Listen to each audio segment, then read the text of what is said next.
कुरुक्षेत्र अचानक शांत हो गया है। न शंखनाद, न घोड़ों की हिनहिनाहट, न तलवारों की चमक। समय जैसे रुक गया हो। कृष्ण रथ पर खड़े हैं, अर्जुन उनके सामने। लेकिन अब अर्जुन के भीतर कोई युद्ध नहीं है। पूरी गीता के बाद यह पहला क्षण है जहां कृष्ण कुछ कहते नहीं, बस देखते हैं, जैसे वह अर्जुन की नहीं, मानवता की परीक्षा ले रहे हों। फिर अर्जुन धीमे स्वर में पूछता है, हे माधव, इतना सब जान लेने के बाद भी एक प्रश्न शेष है। सन्यास क्या है? त्याग क्या है?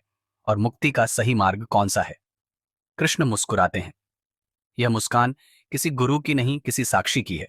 वह कहते हैं, अर्जुन, कर्म छोड़ना सन्यास नहीं है, फल की आस छोड़ देना वही सन्यास है। कर्म से भागना आसान है, लेकिन कर्म में रहते हुए अहंकार से मुक्त रहना वही मोक्ष का द्वार है। कृष्ण कहते हैं, इस संसार में कोई भी कर्म पूर्णतः शुद्ध नहीं होता, लेकिन जो व्यक्ति कर्तापन का बोझ छोड़ देता है वह कर्म करते हुए भी मुक्त हो जाता है। यहां कृष्ण रुकते हैं, सस्पेंस गहरा हो जाता है। फिर वह कहते हैं, अब सुनो अर्जुन, हर मनुष्य का स्वभाव अलग है, हर आत्मा का मार्ग अलग है। कोई ज्ञान से खिलता है, कोई साहस से, कोई व्यवस्था से, कोई सेवा से। गलत कर्म नहीं तोड़ता, गलत जीवन मार्ग तोड़ देता है। कृष्ण का स्वर कठोर हो जाता है। दूसरों की नकल में जिया गया जीवन आत्मा की हत्या है। और फिर गीता का सबसे खतरनाक सत्य, अपने स्वभाव के अनुसार किया गया अधूरा कर्म भी दूसरे के धर्म में किए गए श्रेष्ठ कर्म से बड़ा है। यह वाक्य पूरी दुनिया की नींव हिला देता है। अब कृष्ण अंतिम रहस्य की ओर बढ़ते हैं। वह कहते हैं, अर्जुन, सभी नियम, सभी पहचान, सभी धारणाएं छोड़कर मेरी शरण में आ जाओ। यहां सन्नाटा छा जाता है, क्योंकि यह कोई धार्मिक आदेश नहीं है, यह अहंकार का अंतिम त्याग है। कृष्ण आगे कहते हैं, मैं तुम्हें सभी बंधनों से मुक्त कर दूंगा, डरो मत, शोक मत करो। फिर कृष्ण कुछ ऐसा करते हैं जो कोई देवता नहीं करता। वह कहते हैं, अर्जुन, मैंने तुम्हें संपूर्ण ज्ञान दे दिया है, अब निर्णय तुम्हारा है। यही गीता का सबसे बड़ा सस्पेंस है। कृष्ण आदेश नहीं देते, वह स्वतंत्रता देते हैं। अर्जुन की आंखें नम हो जाती हैं, लेकिन ये आंसू भ्रम के नहीं है। वह कहता है, हे अच्युत, मेरा मोह नष्ट हो गया है, मुझे स्मृति लौट आई है, मैं आपके वचन का पालन करूंगा। यह युद्ध की स्वीकृति नहीं है, यह आत्मा की जागृति है।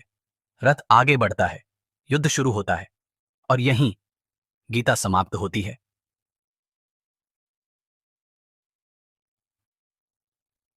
लेकिन अब एक क्षण रुकिए। अगर आप यहां तक पहुंचे हैं तो आप कोई सामान्य श्रोता नहीं हैं। आप उन चुनिंदा आत्माओं में से हैं जिन्होंने पूरी गीता धैर्य से, ईमानदारी से और खुले मन से सुनी है।